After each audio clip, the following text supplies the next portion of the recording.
ever wonder about the future of, well, like everything? Yeah. Today we're diving into some pretty deep waters, actually, Yeah. with Krishnamurti and David Bohm. Interesting combo. Yeah, so we've got excerpts from their conversations in The Future of Humanity. Mm-hmm. And let me tell you, these guys, they don't shy away from the big questions. No, they don't. We're talking global challenges, the potential for, destruction, Yeah. but also maybe a glimmer of hope for real transformation. Right. It's pretty fascinating stuff. Yeah, what I find really interesting is how Krishnamurti tackles the idea of progress, Okay. particularly this concept of psychological evolution over time. Mm-hmm. He kind of throws a real curveball, Oh. and says it's an illusion. Great, an illusion. Yeah. So all those self-help gurus out there, they're leading us down the wrong path.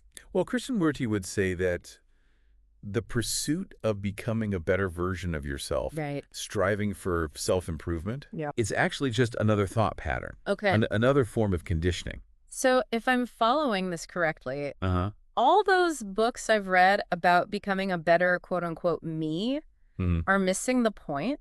You see, Krishnamurti would ask you to consider this. Okay.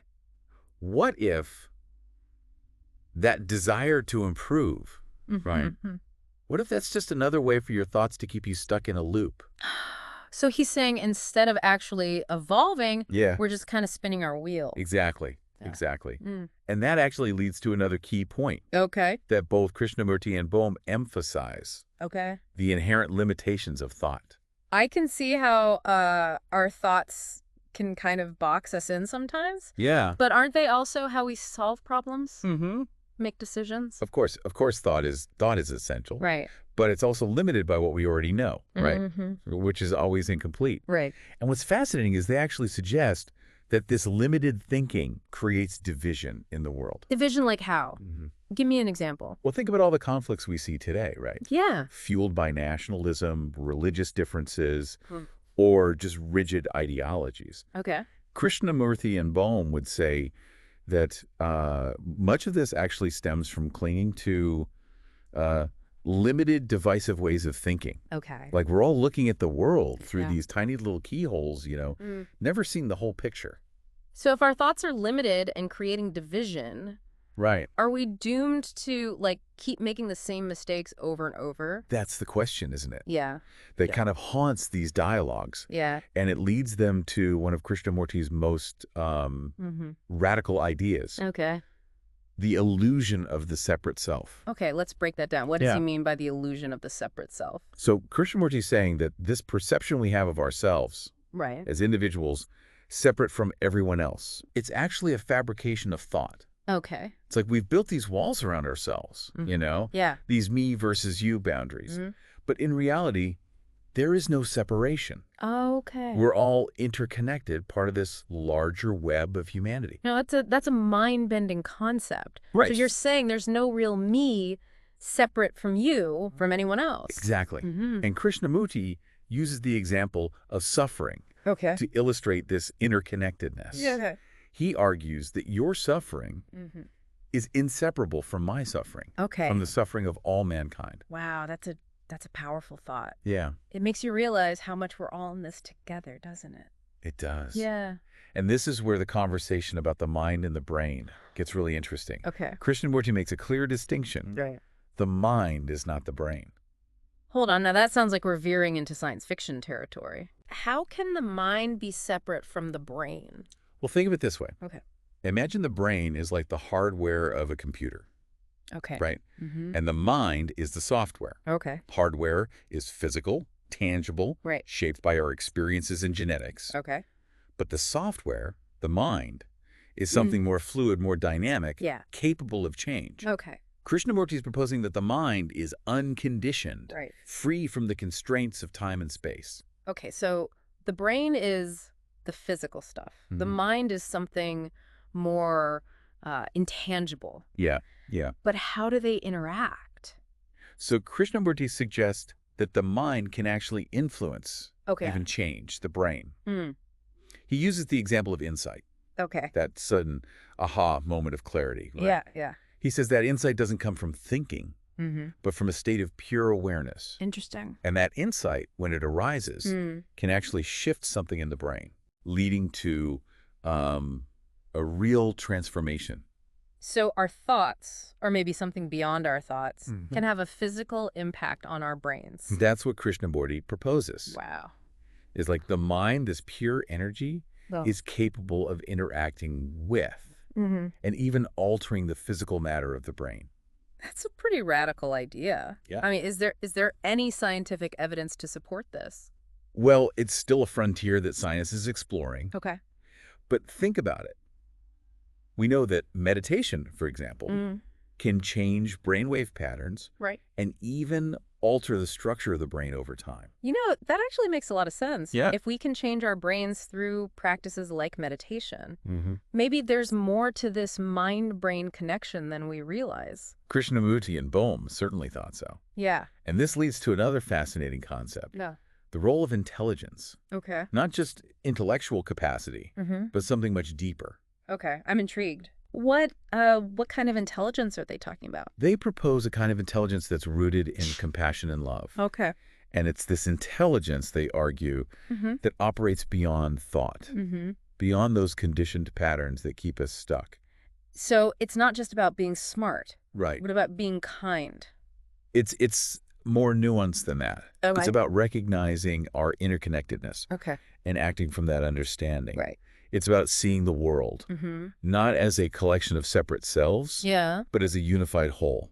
Now that's a powerful idea. Right. But how do we actually tap into this kind of intelligence? Yeah. How do we move beyond those limited ways of thinking that keep us, trapped? Yeah. Krishnamurti suggests that we need to start Okay. by observing our thoughts and feelings without judgment. Okay. Just simply be aware of what is without trying to change it or control it. It sounds like he's talking about a form of mindfulness, like the practice of meditation. Exactly. Exactly. Yeah. And in those moments of stillness, right, when the chatter of thought subsides, Yeah. perhaps we can glimpse that unconditioned mind, Right. that space of pure awareness, and allow that intelligence to emerge. That's interesting. Yeah. So much to think about. Yeah, absolutely. But this is good stuff. We're getting into it. We are. We are. I'm enjoying this. I hope you are too. Me too. Let's keep going. Right. As we're exploring these ideas, it strikes me that we often think of intelligence as purely, intellectual, like Right, having yeah. a high IQ, Right. or being good at solving puzzles. But what you're describing is something much deeper, Yeah. almost like a different dimension of intelligence altogether. Exactly. Exactly. Krishnamurti and Bohm are pointing to an intelligence that's not just about like accumulating knowledge, right? Right. But about understanding ourselves No. and the world around us in a fundamentally different way. Okay.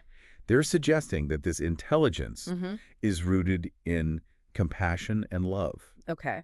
and that it's what's needed to truly solve the challenges Right.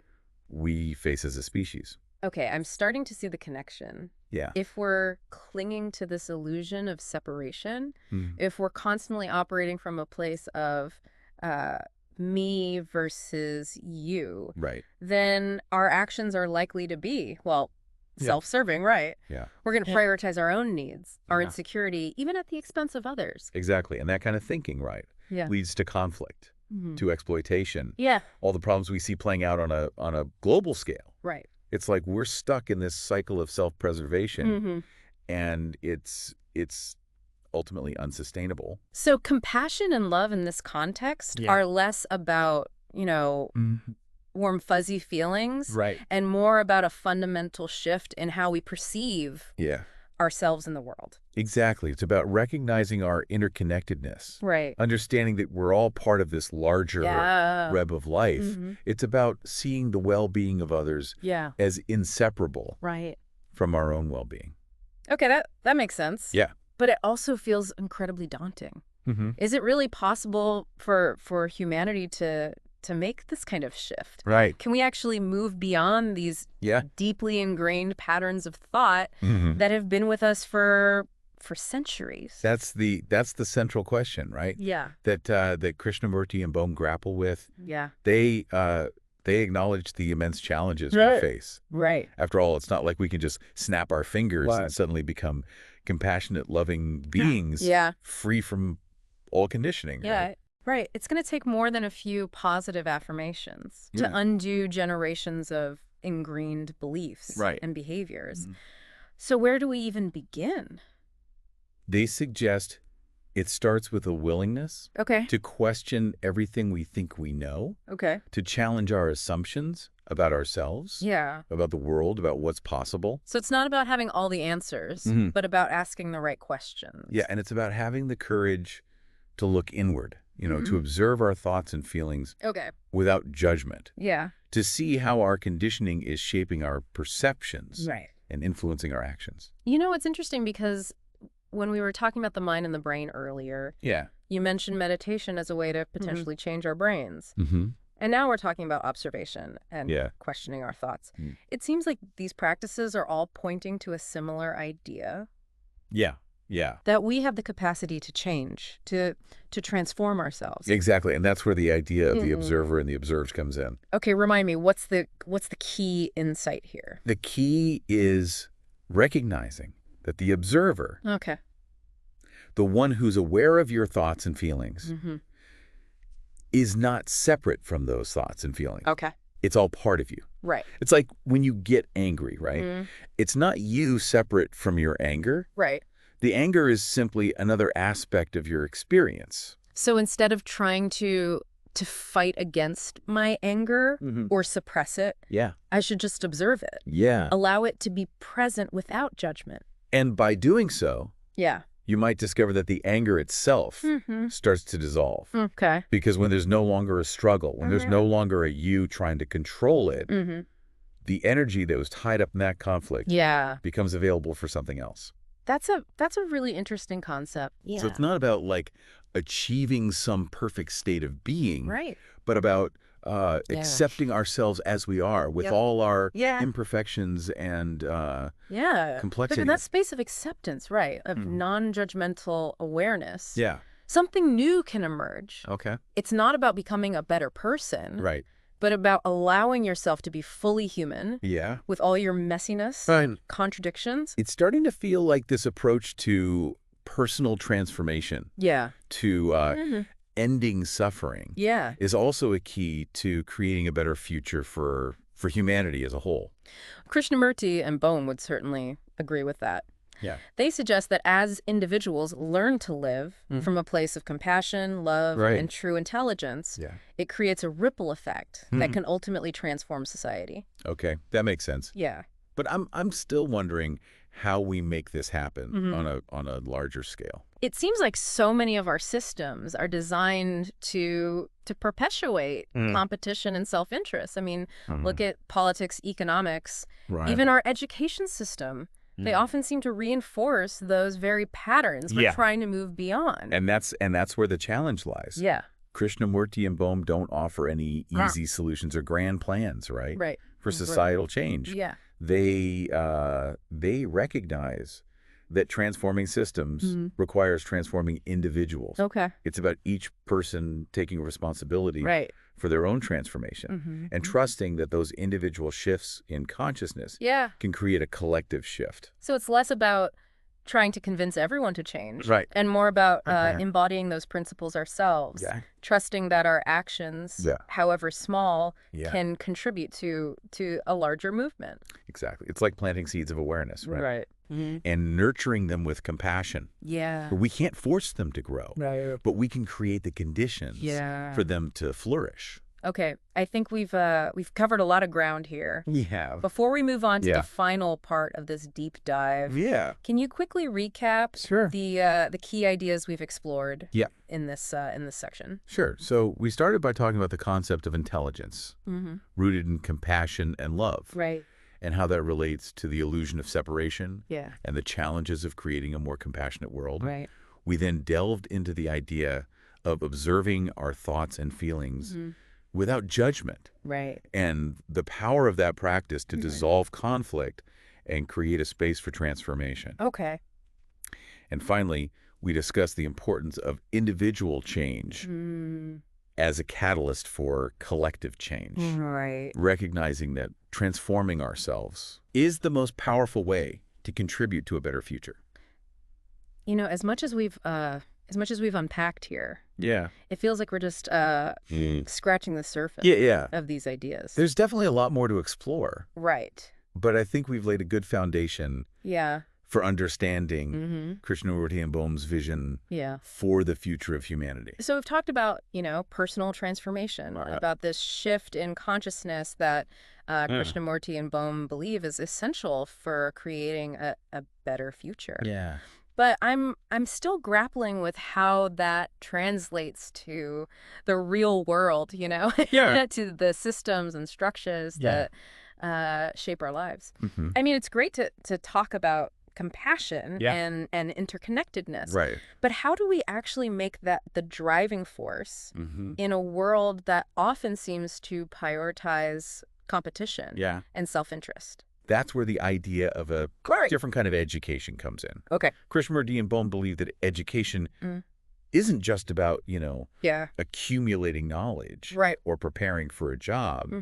It's about fostering critical thinking, self-awareness, and a sense of responsibility for the well-being of all of. So instead of just churning out workers or consumers, we should be cultivating compassionate, critically thinking human beings. Exactly. Individuals who are capable of questioning assumptions, challenging the status quo, and acting from a place of understanding and interconnectedness. Imagine a world where education wasn't just about getting ahead, but about understanding our place in the web of life, about developing our capacity for empathy and compassion.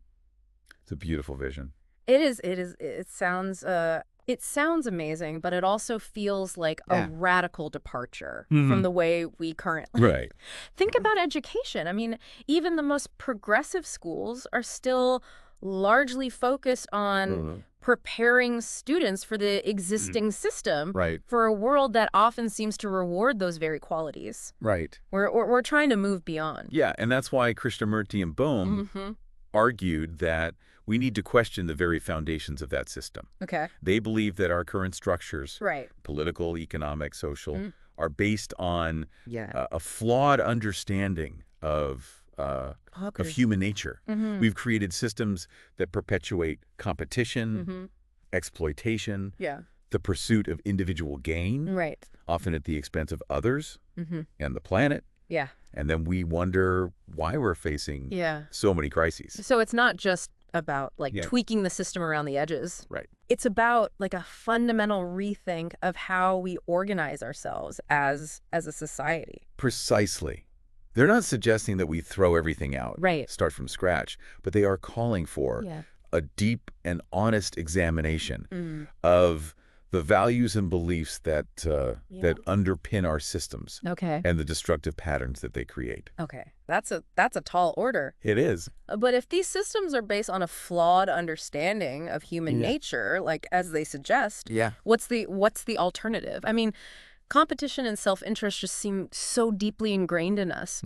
Are we really capable of creating systems that are based on cooperation and compassion? Krishnamurti and Bohm believed we are. They suggested that those qualities that we often see as inherent to human nature, selfishness, greed, aggression, are actually learned behaviors conditioned by our upbringing and the systems we live in. So you're saying it's not that we're inherently bad or selfish, but rather we've been taught to be that way. And if we can learn those patterns, we can unlearn them. We can cultivate different ways of being and relating to one another. But that requires a massive shift in perspective, not just for individuals, but for society as a whole. How do we even begin to create that kind of change? I think it starts with awareness, with recognizing the flaws in our current systems and the destructive patterns that they're creating. And then it's about having the courage to imagine different possibilities. To envision a world where cooperation, compassion, and sustainability are the guiding principles. So it's less about having all the answers and more about asking the right questions, about being willing to challenge the status quo. And explore new ways of being and relating to one another. And it's about recognizing that this isn't just an intellectual exercise. Right. It requires us to embody these principles in our own lives, to live from a place of awareness, compassion, and love. It's like we need to become the change we want to see in the world. Exactly. And as challenging as that may seem, it's also incredibly empowering because it reminds us that we're not just passive victims of circumstance, but active participants in creating the future. You know, it's interesting. We started this deep dive by talking about the potential for both destruction and transformation. And it seems like those two possibilities are always present. Always intertwined. The choices we make both individually and collectively determine which path we take. And the ideas that Krishnamurti and Bohm put forth offer a roadmap, really, for navigating that choice, for choosing a path that leads to a more just, compassionate, and sustainable future. It's a path that requires courage, commitment, and a willingness to question everything we think we know. But it's a path worth taking. Well said. Thank you. I think we've covered a lot of ground in this deep dive, and I hope it sparks some new insights and questions for you listening.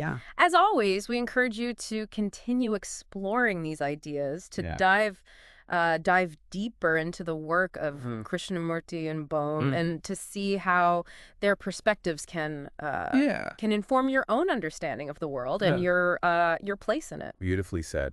And if there's one thing we hope you take away from this deep dive, is the future is not predetermined. It's something we create together through our choices, our actions, and our willingness to embrace a different way of being. I love that.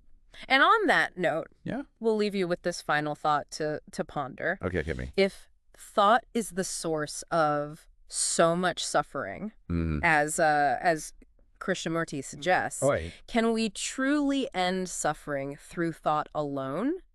Or does it require a radical shift in consciousness? One that transcends our current ways of thinking and perceiving the world? That's a powerful question to sit with. And as you go about your day, your week, your life, we invite you to bring that question with you. Let it inform your interactions, your choices, and your vision for the future. Thanks for joining us. Thank you. On this deep dive. It's been a pleasure. Until next time, keep exploring, keep questioning, and keep diving deep. Absolutely.